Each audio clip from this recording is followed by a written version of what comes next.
What's up, Ape families? Common Sense Investor coming at you with another video. And I think you might find just a little bit of hope to hold on to what I'm about to tell you. You ought to get excited. I was. When I sat back and I was meditating, I had a conversation with one of my followers down in the comments of one of my videos. And I enjoy doing that because I don't act like I know everything. Me and other people get to interacting, and then light bulbs start going off. And it was a good little communication we were having.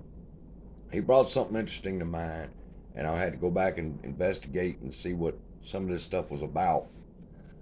But let's talk about them being between a rock and a hard place. Now, what's happened?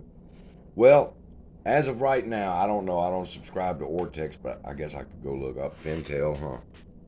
Let me see Fintel real quick. Even though I don't trust their asses either. We got 94,750,342 shares shorted. They got 2.6 days to cover, and that's 18.46% of the float that is shorted. Okay, that's a lot of what we focus on. We want the shorts to cover. What that means is they have legally borrowed shares from someplace and got those shares, sold them under the open market, ping-ponging us down, blah, blah, blah. Y'all know the routine. And we wait for the shorts to cover. But like one person brought up, what about the long positions that they're in? Can they get margin called on the long positions? And I sat back and I said, fuck, yeah, they can get called on the long positions. And I went and Googled it and read Investopedia, and here's the trap they've got themselves into. They've shorted this son of a bitch so bad it's ridiculous. Then, when that started turning against them, they started buying AMC. Notice how whenever all these YouTubers was telling us about all the whales that were buying, whales that were buying, whales that were buying. Well, here's the thing. They weren't just buying AMC. They were buying AMC on margin, which means they borrowed those shares, or it was credited to them. Let me put it this way so we can understand it a little better. You and I, you can open a margin account, which means you might have $500 in your account. Well, they may credit you $500 too. They may credit you more. They may credit you a little less. It depends on who you're with. But I buy X amount of shares of Apple, and that depletes my liquidity, my $500. Then I get a stock tip that Microsoft is fixing to go through the roof, and I want to get in on Microsoft. So I buy Microsoft on margin, $500 of Microsoft. Now I'm $500 in liquidity with one stock, and I'm 500 margin in another stock. And this is where it gets good. If the price rises too high, they get called on their shorts.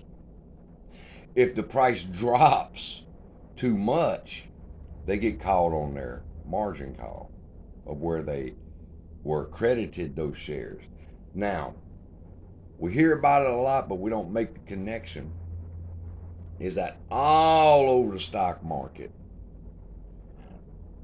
these big banks and hedge funds and even investors on your accounts have bought shares of anything. You could just call it out there.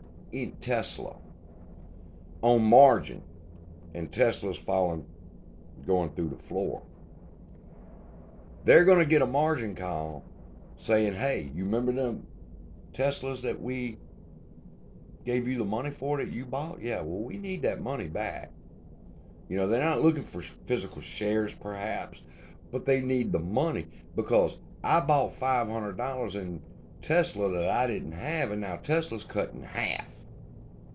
So the bank's going to call up and they're going to go, hey, Remember that $500 margin? Yeah, we need at least 250 of it back. Why? Because the stock is falling that far, and they want to try to ensure that they're going to be able to get their money. Because if it falls even further, you're losing more money, which means they're losing money. So that's how the trap, they've got themselves between a rock and a fucking hard place. Because if the stock, like I said, if the stock falls too far, they get a margin call on what they bought on credit. And if it goes up too high, they get a call saying you need to cover your short positions. Then I'm looking at today's price action and yesterday's price action, and I noticed that, let me pull up this measurement tool real quick and see that in the past 2 days we've been down 22%. Okay? But the thing about this 22%, it's different than these other percentages that we see where we're down, is you don't have as long of wicks, which means the price was pushed down, then the price came back up, which causes the wick.